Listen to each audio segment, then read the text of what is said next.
Just my audio. Yes, now my audio should be perfect. But the comeback from Liverpool is stunning, and to be honest, late on they should have really won the game. No, I didn't watch that first half. I accidentally, while scrolling something through Google, I accidentally saw the score as 2-0 actually in the first half, around about 30th minute, Arsenal to Liverpool nil, and I was like, it's even a waste of watching this match. Arsenal are just gonna cruise through at Anfield and all of that stuff. I did not want to watch the match, but in the second half it was 2-1, and I was like, okay, let us watch it a bit. Then Liverpool had chance after chance after chance, and they missed the penalty. Darwin Nunez goes one on one, and he misses it. Salah missed the one on one at the end of the first half. So you are literally Ramsdale. I think he had made 3 to 4 very good saves in the second half itself, and then you're just round about that 70th, 75th minute mark. You're just thinking probably Arsenal would go down and Arsenal would actually hit Liverpool on the break and would probably win it 3-1 or something like that. That is something you would have actually thought. You would have, I mean, you'd be forgiven for thinking this has to be Arsenal's day. When was the last time you saw Mohamed Salah miss a 1v1, Mohamed Salah miss a penalty, and Darwin Nunez miss a one-on-one? So many chances. When was the last time you saw Liverpool miss so many chances at Anfield? I don't care how much badly out of form they are or anything like that. When was the last time you saw Liverpool miss all of these chances? So you had to think that it was Liverpool's day, and then I think the master stroke from Jurgen Klopp. It was a master stroke from Jurgen Klopp actually bringing in Roberto Firmino. Roberto Firmino. I only knew when the commentator told that he had 7 goals in his last 7 matches against Arsenal.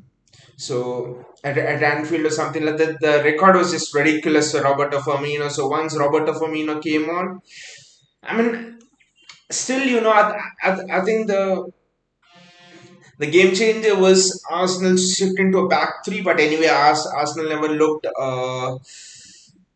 deserving to win the game just by that second half performance. But anyway, we are not here to dissect the game or praise Arsenal or obviously I want to praise Liverpool in this game because they have made Arsenal drop 2 points and they've breathed life into this title race, I would say. No, it's not as much as the points difference what bothered me, but what bothered me was that the title race until now was out of our hands. The title race until now was, the only thing we could do was helpless, especially after dropping points in that Nottingham Forest game. The only thing we could do was sit every Saturday, every Sunday, hoping that when will Arsenal drop points? When will Arsenal drop points? That is the worst kind of thing which you could do. It's okay if you don't. If you're not at all in the title race or something like that, is fine. The worst thing is having certain things out of your control. The worst thing is losing a title without having things in control. If you lose, you lose it by yourself. If you lose a title, the best way is you actually lose it by, okay, we didn't win such and such games and we lost it. We and something like that. The thing that was bothering me was Arsenal, us having to rely on Arsenal dropping points. I mean, I know it is a situation we created, dropping points to Forest, dropping points to Everton, dropping points to Brentford, that United, Rashford offside goal. I mean, a lot of things, a lot of things led us to being in this place. That Ken Shallow let off to Mo Salah at Anfield and things like that. But anyway, right now the title race is, new life. We are 6 points behind Arsenal with the game in hand. So we win our game in hand, and it's 3 points, and then Arsenal have to come to the Etihad. And I would also like to mention that Arsenal also have to go to St James's Park. So I won't say one run in is easier or one run in is tougher than the other, because in title races there are no easier run ins when the pressure is on you. In a game against Southampton yesterday, you saw what was the name of the Southampton attacker? I don't remember, but he went through one on one. He had 2, 3 chances. to actually score, and they didn't take them. So in Southampton is the bottommost team. So there's nothing like easy games in the title race. Every game, no matter the side you're facing, is at the top of the table or the bottom of the table. Every game is a pressure cooker game. Every game is filled with those pressure moments. It's not something new. It's not like we're in the title race in the middle of no, in the middle of nowhere. It's something new to us. That's not the thing. 18-19, the same thing we faced against Liverpool. Last season, the same thing we faced against Liverpool. This season, we're facing the same thing against Arsenal. We faced it before as well under Roberto Mancini, right?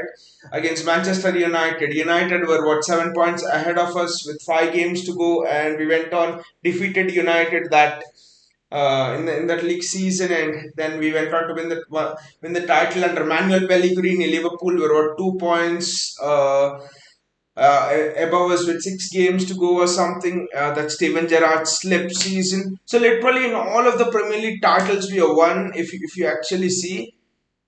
Right from starting from the Mancini thing to until last season, where that COVID hit season, that was an exception. That is fine.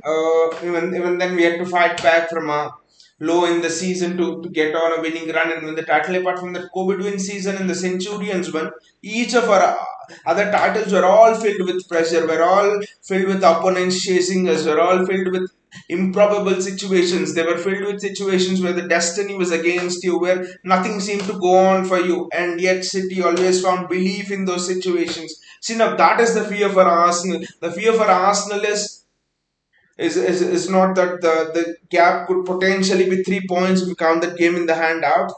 That's not the fear for Arsenal. If instead of City, for example, a Manchester United or someone was not Alex Ferguson, Manchester United, the Manchester United of now, or someone else, or Spurs were chasing them, or Chelsea were chasing them, just as an example, Arsenal would not have feared it that much. They would in fact think that a point at Anfield is actually considered great in most of the other seasons. Historically, a point at Anfield is considered very, very good. City have lost at Anfield, except Real Madrid.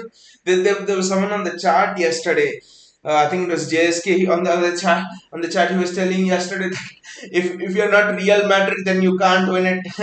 Unless you're Real Madrid, you can't win it Anfield. So that was a great cheeky tongue-in-cheek comment, but yeah, point at Anfield is generally considered very good in most of the other seasons historically. But the fact that City is chasing you, and the fact that City have done it 3, 4, 5 times in the last decade, and you're in this situation first time in almost 15, 20 years. I think that is what is the difference. That is what Arsenal are fearing. Arsenal are fearing the fact that City are relentless. The Arsenal are fearing the fact that now, after this game, the confidence these drop points will give City. It's almost like a shark. City are almost like a shark, circling with hunger, and Arsenal have now just put in 2, 3 drops of blood.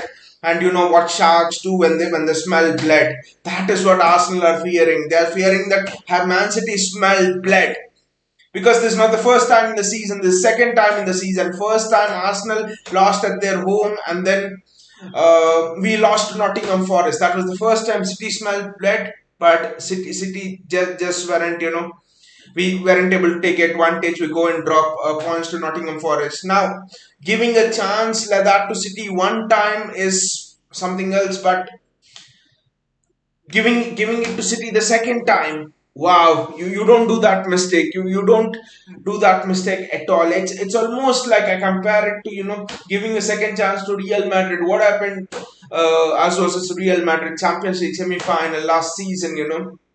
We missed so many chances. Grealish missed 1v1s, Gabriel Jesus missed 1v1s in the first half, and then Real Madrid smelled blood and they went for it. So it's the same thing Arsenal fear. Arsenal fear not just the experience, but the relentlessness, the ruthlessness, the fact that now City believe that they can conquer destiny, they can take on anything. Now this will just give City so much of hope.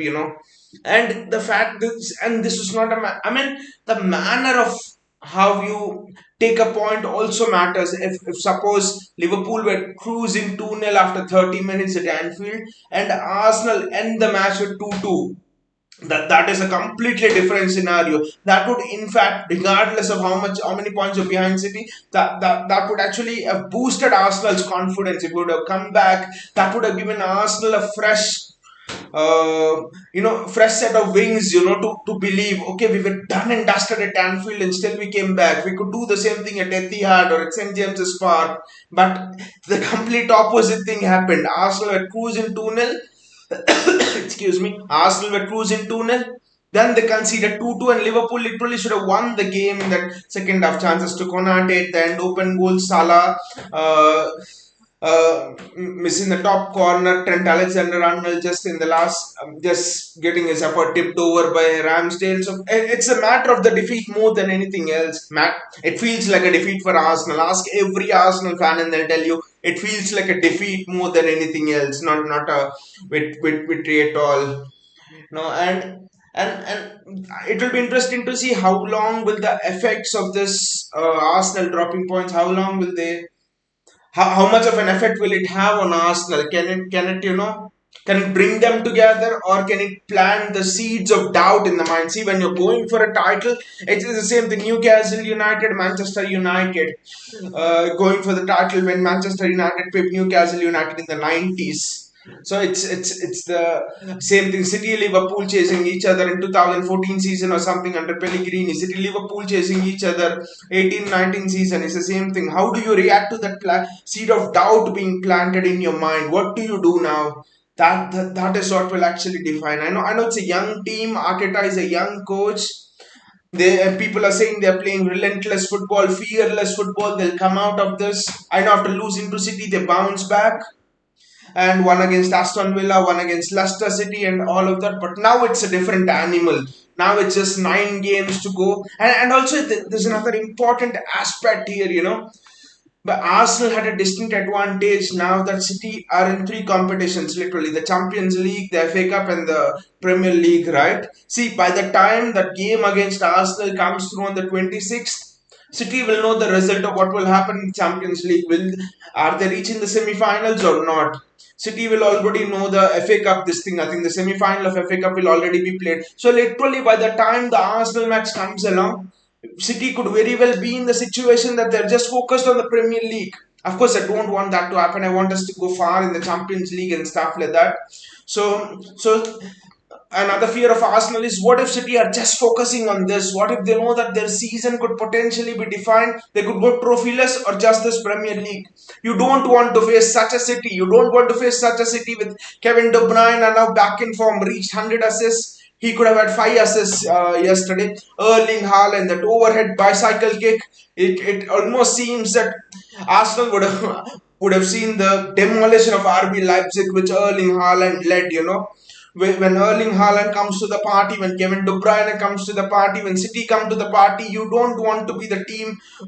I mean, in these situations, you somehow feel that in these title races, you want to be the hunter rather than the one to be hunted. Actually, that is, it's a strange scenario.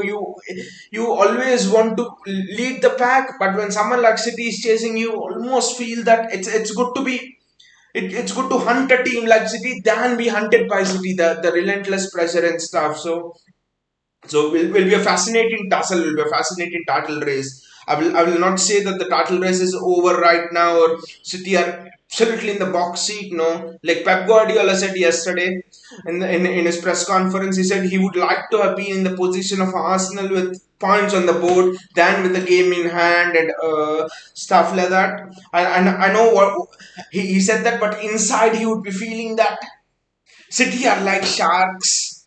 They like to, have the blood encircle it. They like to smell blood more than anything else. So Pep Guardiola will, whatever he might say in the press conference, I'm confident that he'll be delighted by this nature of City having the chance to hunt down Arsenal, because this season we have seen that sometimes, when the title race is not exciting, especially in the first half, it almost seemed that City fallen flat a bit and something. But when the pressure has come on to us this season, we have seen your De Bruyne's, your Haalands, everyone's just raising up to it. They seem excited. They just seem to want to go for the jugular. So it's just, and also momentum as well. Momentum is another thing we must speak about. It's, I mean, it's the old cliche, but it's not about the team that does well in the first half of the season or something like that, but it's about the team that has the momentum, going back to the finish line. It's almost like you're running a marathon, and it doesn't matter if you run the first 3-4 kilometers well.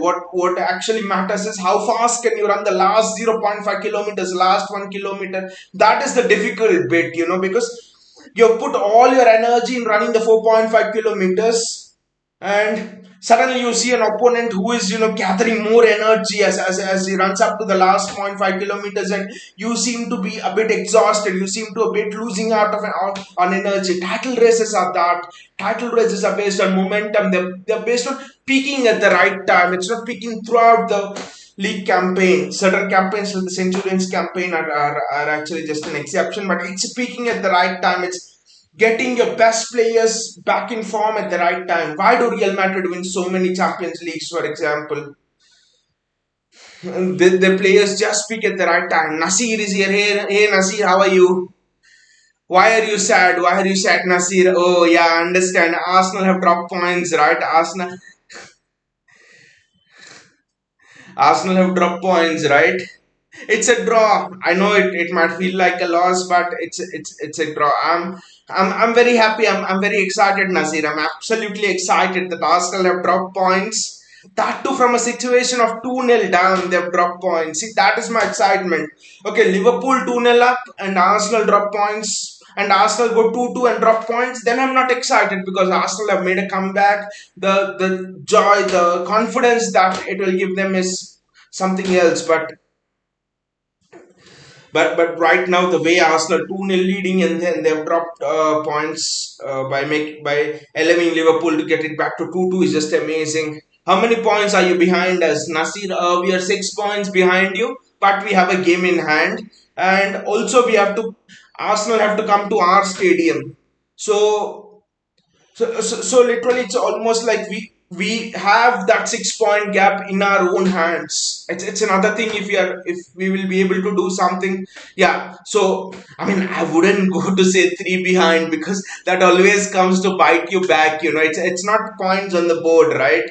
This league is so tough that never say never. Southampton yesterday played a fantastic first half. They're the bottom team, bloody. They pressed us with four at the front and something like that. So never say never in this league. So 6 points behind with the game in hand. That's how I would go. Yeah, Nasir. We play you at the Etihad, and on April the 26th. Mark the date. April the 26th. That will be the title decider. I think that will be the title decider. So exciting. I mean, I'm even more excited with the fact that Haaland is just coming to life. A bit of groin injury, and then he's come back and he's scored 2 goals. So Haaland is coming back to life. Kevin De Bruyne is just pinging in assists. Jack Grealish is just playing fantastic football. Yes, Riyad Mahrez looked a bit off yesterday for us, uh,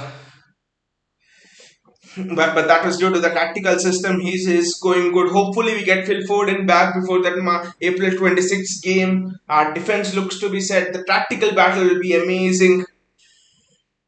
Nasir says, I'll be there watching it with you. Yeah, thank you, Nasir. Hopefully, that game will be absolutely a cracker. Vinay says Salah was shit. Uh, Well, Vinay, thankfully it got to 2-2, Vinay, because when Salah missed that penalty, Salah misses the 1v1, Salah misses the penalty. Darwin Nunes, I think in the 80th minute, Darwin Nunes misses a one-on-one, which is very easy by Darwin Nunes standards. Literally, Liverpool missed 3 or 4 open chances. The XG on those chances will be so high. I thought this is gonna be Arsenal's day. I was like, what the hell? how much luck should Arsenal have?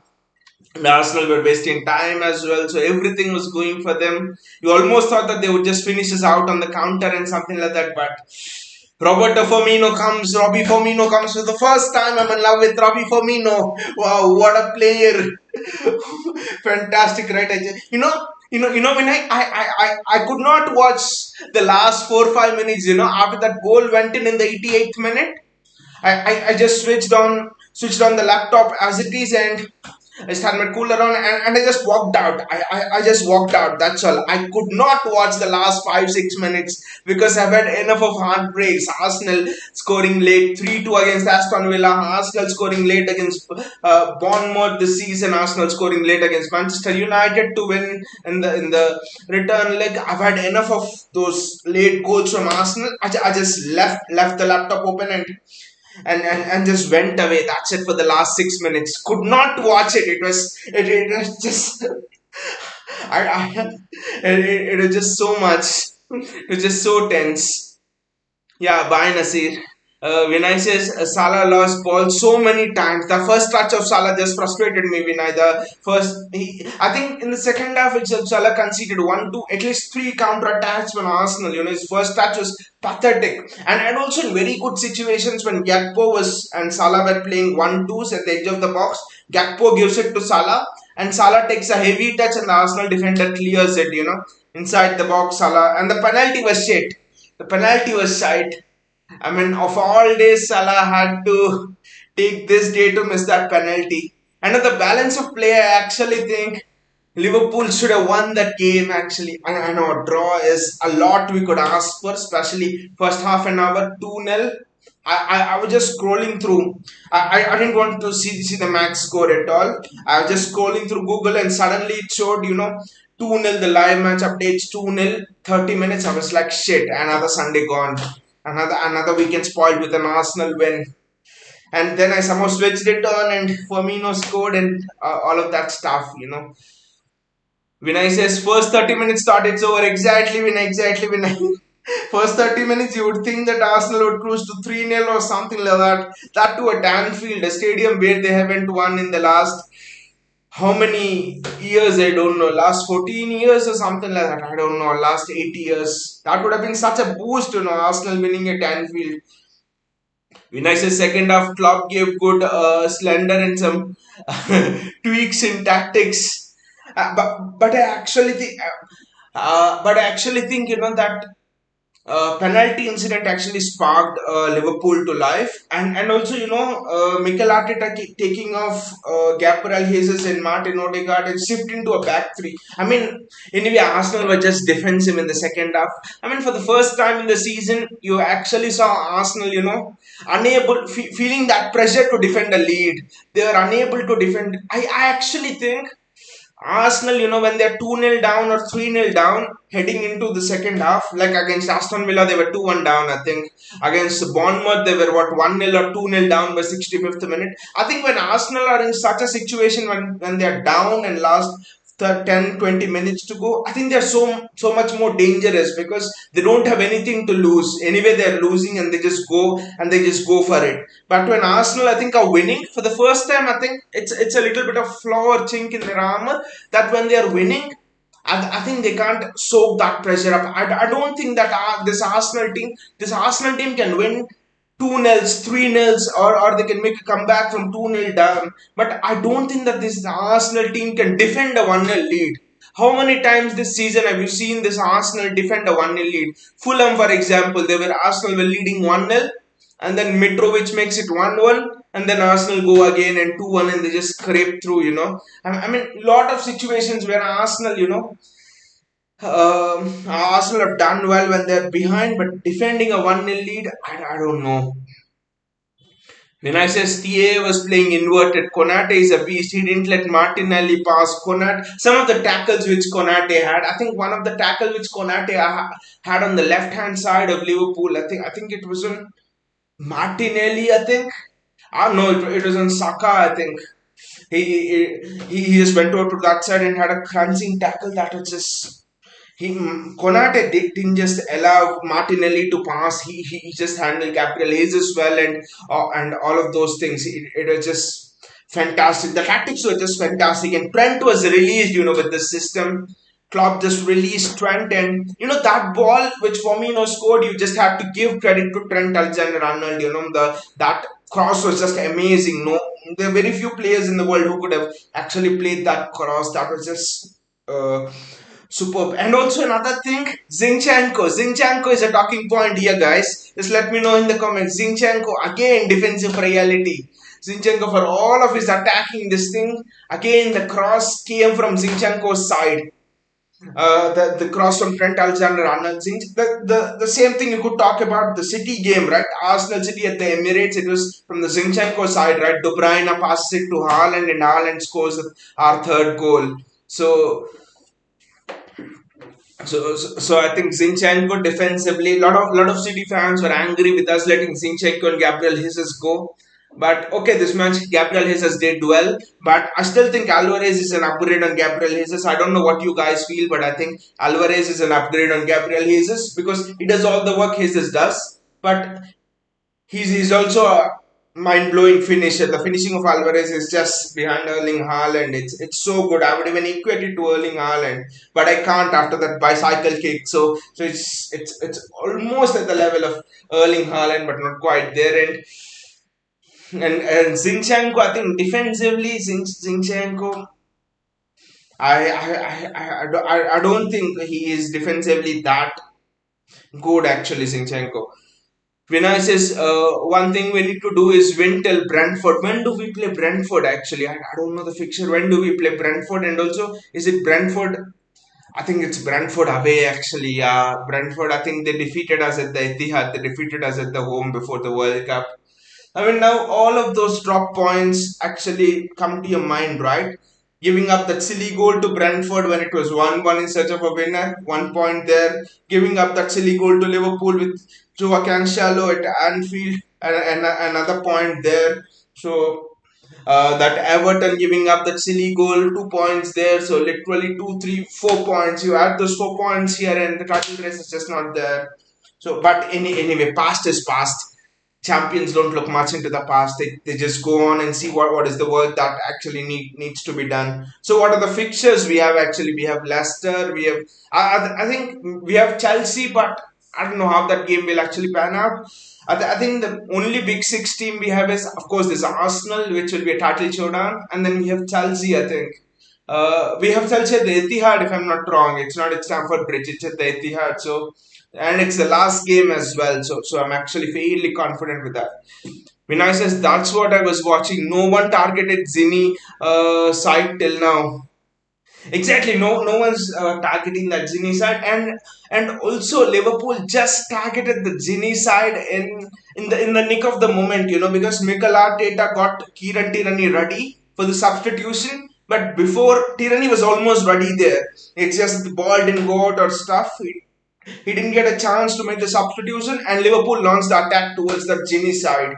I don't think if Tierney was there, probably that attack goes through. But anyway, Zinchenko, for all of the offensive qualities he brings, I mean, he's been one of our fan favorite here at City. I'll never forget the PSG semi-final where Zinchenko went 1v1 against Neymar, and I mean, defending 1v1 against Neymar, the tackles and stuff. Lot of memorable moments with Zinchenko for us. He changed the Aston Villa game for us last season, without him and Gundogan, I don't think we win last season's title. They played a great role in that comeback. So, Zini is always close to the heart, but just talking about the technicalities and why we let Zinchenko actually go, I think Pep actually saw that we needed an upgrade on Zinchenko on defensively on the left hand side position. And I mean, now we are looking forward to that Bayern Munich. This week could just be a wonderful week for us if we do well in that Bayern Munich match. And also, I think we have Leicester at the weekend, right?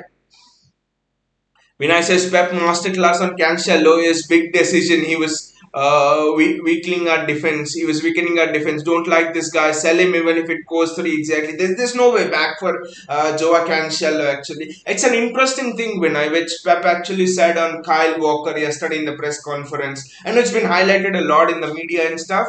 But what Pep said was Kyle Walker doesn't suit this system. Kyle Walker suits a system where a fullback he can go up and down. Everyone knows he's one of the best in the world at that stand, and also he can come inside and play. Kyle Walker can play as an inverted fullback. What Kyle Walker can't do is play as a pivot alongside Rodri. John Stones is not playing as an inverted fullback. John Stones is playing as he's playing almost as a CDM, almost a second CDM beside Rodri.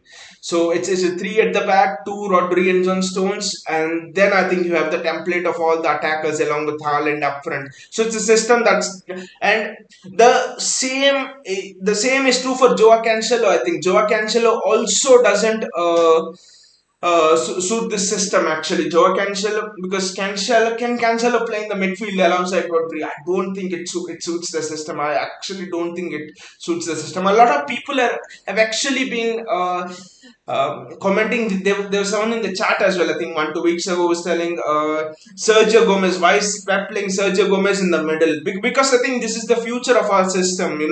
Three centre backs is the future, and then you play someone alongside Rodri. So I think it will be Rodri, Sergio Gomez, or it could be Rodri, John Stones, or something like that. Actually, so I actually think that's why Pep is playing Sergio Gomez in the center. There's Calvin Phillips to play in the center. So it's exciting. This new tactical system with the box midfield is actually very exciting. Vinay says should at least keep 2 goal difference versus Bayern. That Champions League knockout when I mean you can't feel safe even with a 2 goal difference actually, because what happened against Real Madrid, right? We had 2 goal difference, and I mean at the Bernabeu 80th minute we had 2 goal difference with Real Madrid, not even having a single shot on target then, and suddenly what happened? Madrid came alive and scored. I know it's not Madrid, it's Bayern, but what I'm excited with is, will he play Walker or will he play Stones? What do you think? Who do you want us to play? Do you want us to play Kyle Walker and play a flat back four like he did 70th minute against Southampton, or do you want the box midfield? Do you want John Stones playing coming inside? I think the flip side of that would be probably Alfonso Davies and Leroy Sané having a free run on the wing.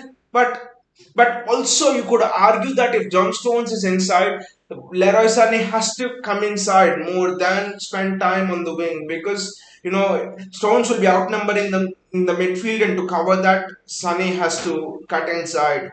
So the tactics are going to be very intriguing, and also it's Thomas Tuchel, and it's also and also Thomas Tuchel means revenge time for Pep. That Champions League final Porto 2020. Sorry, it's Lisbon 2020 if I'm not wrong. So in Portugal, so it's revenge time. It's revenge time for Pep Guardiola there, Thomas Tuchel. But I won't be surprised if Tuchel just throws all of these outside the window. Tuchel just tells to Bayern players, sit back, hit City on the counter. That will be a different game altogether then.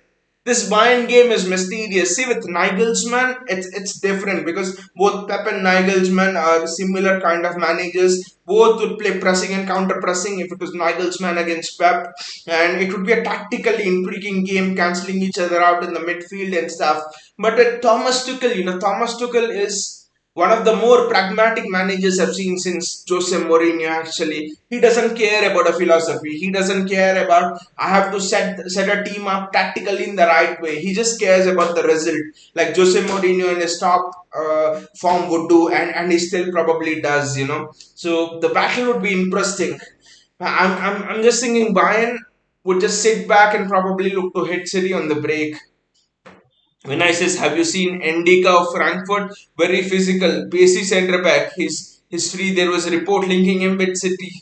That's interesting. That's very interesting. When I'll surely check him out. That's very interesting. Is he right-footed or is he left-footed? Actually, I don't know, because which profile of a centre back are we looking at? I think we are looking at a replacement for Aymeric Laporte there, because Laporte will leave the bench. Sorry, Laporte will leave the club, because honestly, I don't actually see Aymeric Laporte uh, having a place in a starting lineup at the club, because whom are you going to drop? Ruben Diaz is undroppable. Manuel Akanji, right footer, his skills are different. So it's directly, and you obviously can't be a left footer on the right hand side, right? So Laporte is competing with Nathan Ake directly for his plays actually. So and Ake has become undroppable. Ake is linking up well. Those one twos with Grealish. Ake is defending. Yesterday, just imagine that Southampton striker, he just ran through, right?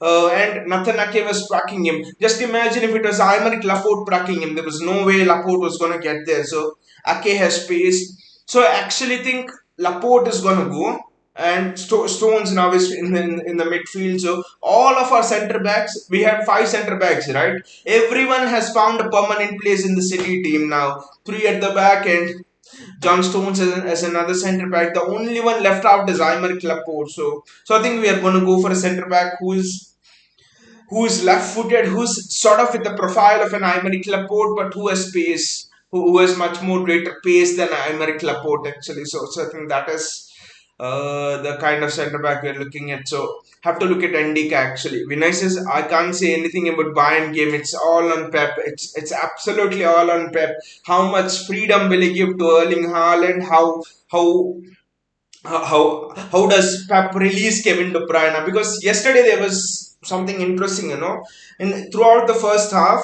De Bruyne in the middle and Grealish on the left wasn't working as much. Suddenly in the last, after 40th minute, De Bruyne, Pep didn't say anything. De Bruyne shifts onto the left hand side, Grealish comes into the middle, and suddenly the people who are marking De Bruyne, they don't know what to do, and Grealish is more unpressable than Kevin De Bruyne actually. So everyone is drawn towards Grealish. De Bruyne is released. He plays in a pass and Haaland scores. He plays in a cross and Haaland scores. So I think the Bayern game will depend on those kind of intelligent moments actually, on what you actually want to do. So the Bayern game will be interesting. It's going to be a baptism by pace. Bayern have a lot of pace. I don't know if Sadio Mane is playing actually, but I actually think whatever might be the result of that Bayern game, I actually think we must play with freedom, because in the last few years, I know we've gained a lot of experience, but in the last few years, we have sort of gone into a shell sometimes on big occasions, like Bernabeu was an example. All those years ago against Monaco was an example. Spurs was an example. Spurs away 2019. So there have been instances when we have gone into a shell. PSG away was an example where we were 1-0 down, and then we had to make a comeback. So I think what we need to do is on these occasions be fearless. Just express yourself. I think regardless of the result, that is something which we need to do, because if we fear, we already lose. It is better to just go all in, and if you lose, you lose. You win whatever be the result. Vinay says, to be honest, Trent has advantage. Sorry, to be honest, Thomas Tuchel has advantage. Pep always plays like possession based. Thomas Tuchel at PSG was attacking. I guess, and Thomas Tuchel was the only manager who led PSG to a final as well, right? So Thomas Tuchel is a manager who cannot be underestimated actually, and Thomas Tuchel. The beauty of Thomas Tuchel is he he he refuses to get tied down to playing in a certain way. And in Chelsea final as well, Champions League, what did he do? Sit back, hit us on the break. The same thing here he'll do. Sit back and hit you on the break. And one of the key tools of Thomas Tuchel at Chelsea were Reece James and Ben Chilwell on that side. When Thomas Tuchel's empire at Chelsea collapsed, why it collapsed? Reece James and Ben Chilwell were injured for most of that season. Here, Bayern have Cancelo, they have Alfonso Davis. I don't know, Benjamin Pavard is fit, so fullbacks are there. So will be interesting. Will be interesting. The only thing that in which we have a lot of advantages. We have Erling Haaland, we have the beast Erling Haaland, and I'm confident that if we had Erling Haaland in that Champions League final, we would have won that final for sure. We would have absolutely won that final. There's no way we lose it. Even if Aguero played there for the first, we would have absolutely won it. When Aguero came on, Kevin De Bruyne went off injured. So in that final, there were chances, but and Pep messed it up a bit. You have to accept then. Vinay says Thomas Tuchel has squad which has space in attack and defense. But honestly, Vinay, I don't think Thomas Tuchel's reign at Bayern will last too long because Bayern, especially after Pep's reign, Bayern have always looked to play that attacking brand of football, which is actually easy on the eye, which when you go and watch that kind of football, it just generates that passion inside you. Like for example, City in the second half yesterday for 15-20 minutes, the football was irresistible. And in the previous game, City against Liverpool, the way we dominated Liverpool, it was irresistible. So I think Bayern and their fans and Bayern as a club expect that sort of a football. And Thomas Tuchel and his philosophy, it's geared more towards, just like Mourinho's, it's geared more towards winning the title. It's geared more towards, getting the results. I don't think Bayern hierarchy, Bayern fans will accept that because anyway that Bundesliga title race is boring. No one wants to watch Bayern sit back and hit other teams on the break with Sadio Mane, and also I think Thomas Tuchel will get sacked in the next 1-2 years, if not now, because it's just that his philosophy just doesn't suit Bayern. Vinay says Thomas Tuchel is back for some meditation lessons from Kerala. I also saw that. Vinay meditate. He also took some Ayurveda, this thing, some treatment or something like that. He says it always refreshes him and something like that. So he was here. I think even 4 5 months back he was here. I think so. Will be a very interesting battle. But what a day for City, a pivotal moment in the season.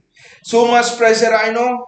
Like every season, there's so much pressure on City. But the fans of all of the clubs would love to exchange everything, everything for having this kind of a pressure when the season in comes, when your March April comes, because you want to be in the business end of all of the trophies, Champions League, Premier League, FA Cup, all of those things. So wonderful moment to be in. I know there's pressure, but I think we need to cherish it more than anything else.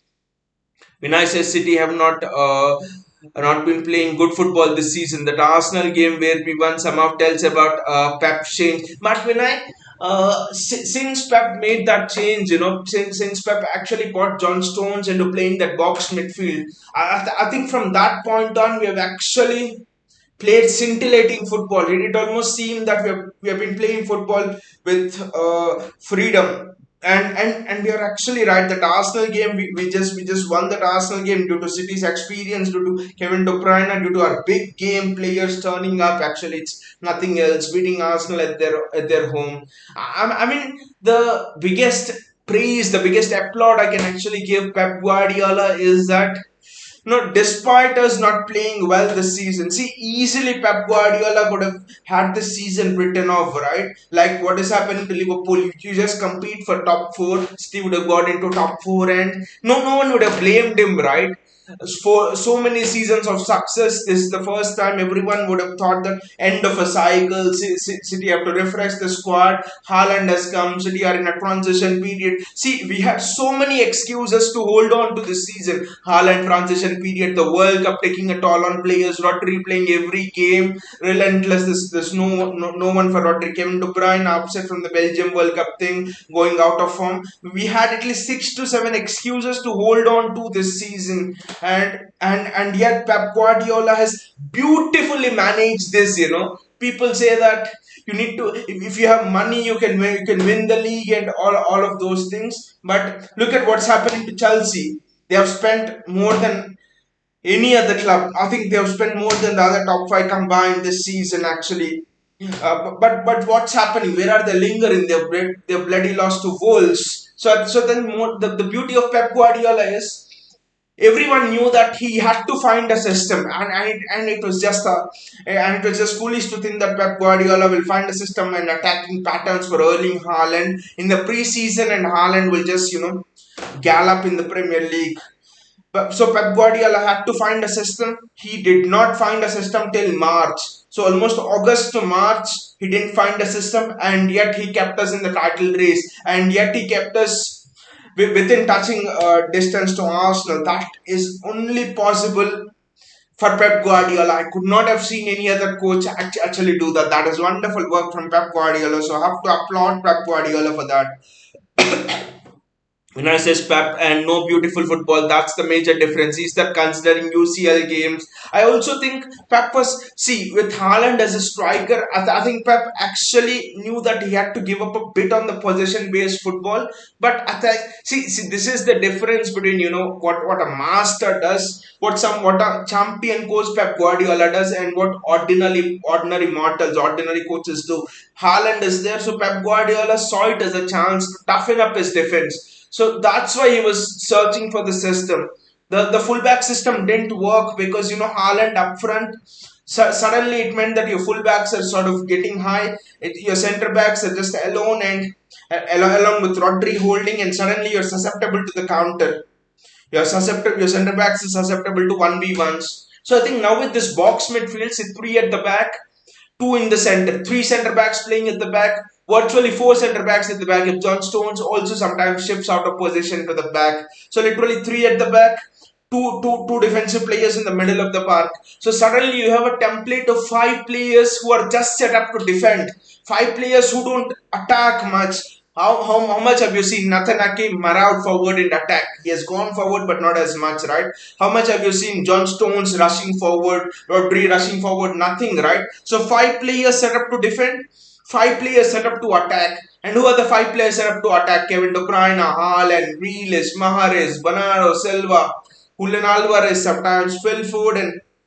So I think this is the template for the Champions League. I don't know what will happen this season in the Champions League, but I think to win a Champions League, I feel that this is the shape you need. This is the solid shape you have been missing. I mean, just go back to the matches we have lost in the Champions League. Lyon, for example. In the past, Monaco in the past. Okay, Monaco was back first season. Lyon, Spurs. If you just go back to all of those painful defeats in the past, one thing which you'll find is, I mean, even when Chelsea won in the final, one thing you'll find is us getting hit on the break. I mean, Son had two goals on the break when we played Spurs in the Champions League last 16 2019. Lyon, we were caught on the break and actually lost then. So I think all Liverpool, for example, Centuria's season caught on the break and lost. I mean, most of our Champions League exits are down to the fact that we have been hit on the break and lost. We've been hit on the break and lost. So I think with Haaland, I think it's not just striker Pep wanted. Pep also wanted a shape that would enable us to go far in the Champions League. That's why I'm so excited this season. And I says every new player takes time to adapt. Seeing Pep doesn't like direct striker like Haaland, where he may want any midfield playing in false nine. His work with Haaland is superb. Exactly, his work with Haaland is superb. I mean, could have actually thrown excuses like you said this season, because the fact is we are in a transition with Erling Haaland. It's only now that we are actually learning how to play with Haaland, and in a way Haaland is learning how to play with us. But I think one of the master strokes is getting John Stones into that midfield. Who would have expected getting John Stones into that midfield? Now I have a theory here that I don't know how true this theory will be, but I have a theory here that Calvin Phillips can. Do you actually think, by the way, that Calvin Phillips can play the false nine? The sorry, not false nine, the John Stones role, because we know that Calvin Phillips is actually. I mean, Calvin Phillips is actually he has been bought in to replace Rodri, and also Calvin Phillips has played as a centre back. So I wouldn't be surprised if Pep uses Rodri and Calvin Phillips in that midfield, and Calvin Phillips can drop back to from a back four sometimes when it's required, because Calvin Phillips has played a centre back. I think he's played for England quite a few times, so that would be very good. I mean, what how Declan Rice would be in this system? That's what I'm actually thinking, because I know we won't get Declan Rice this season because Calvin Phillips is there. But how would Declan Rice be in this system? Declan Rice, we know he can play centre back. Declan Rice playing in the John Stones role, that would be even more beautiful, right?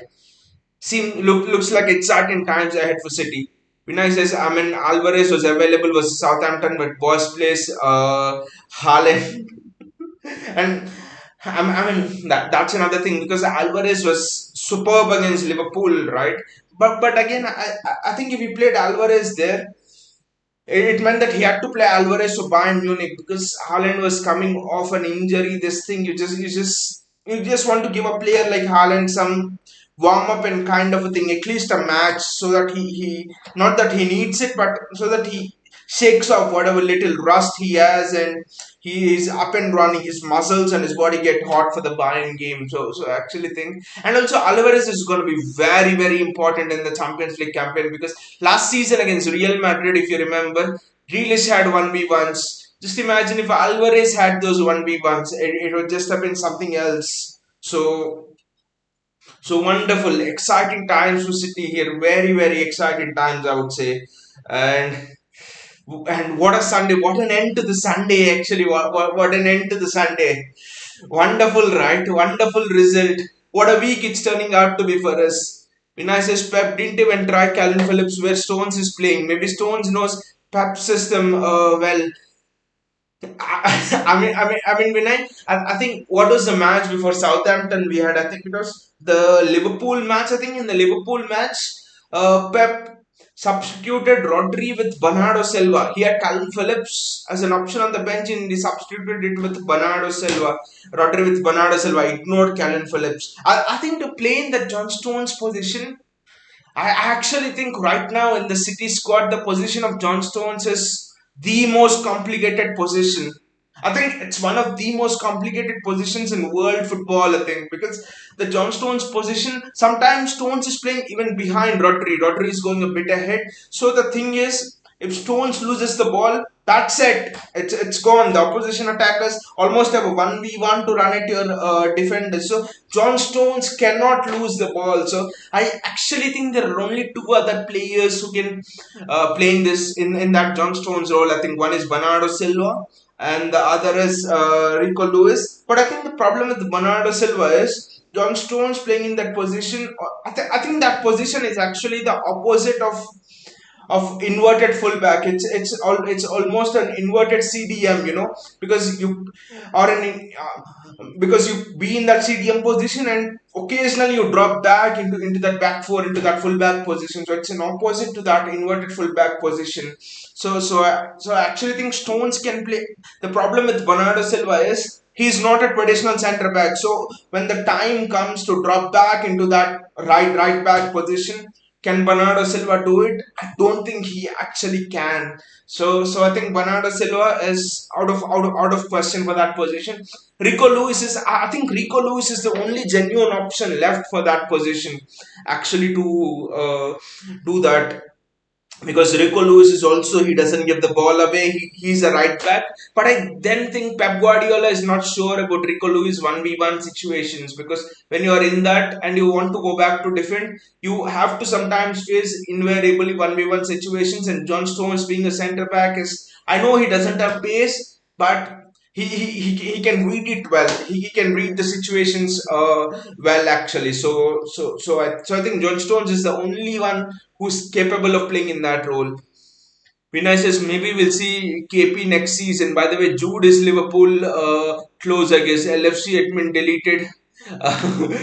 Jude post. Jude Bellingham is again interesting, but with Liverpool the thing is, I know Liverpool have focused everything on Jude Bellingham. At one point, I think we were discussing on this channel as well that Alexis McAllister is fine for us even if we don't get Jude Bellingham. We have other positions to fill and things like that. But I think what Liverpool have realized is since the season has gone on, they are in with an outside chance to get to top four in January when they were linked so much with Jude.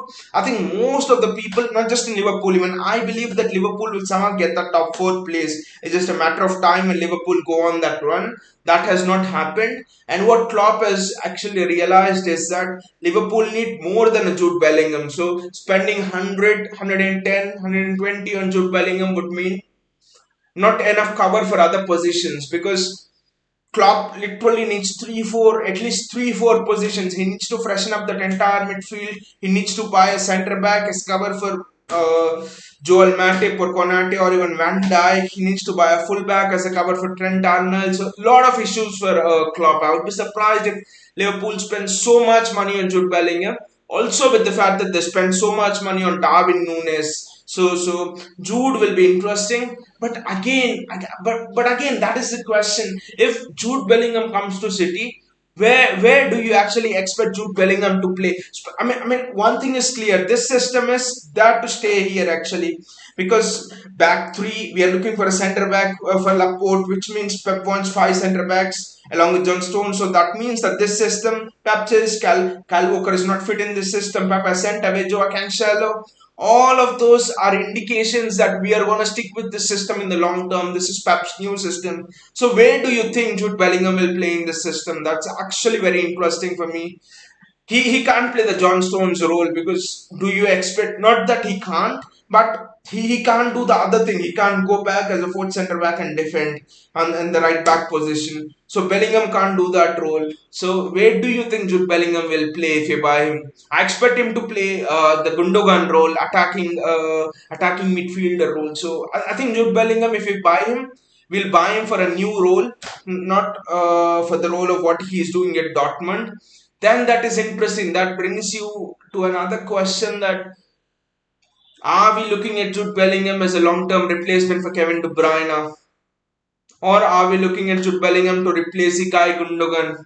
Then the other question is: do we go for Jude Bellingham or do we go for Florian Wirtz? Because both of them are generational talents. Okay, Jude Bellingham is maybe a bit more above Florian Wirtz, but both of them are generational talents. Do you think in that attacking midfield role is Florian Wirtz better or is Jude Bellingham better?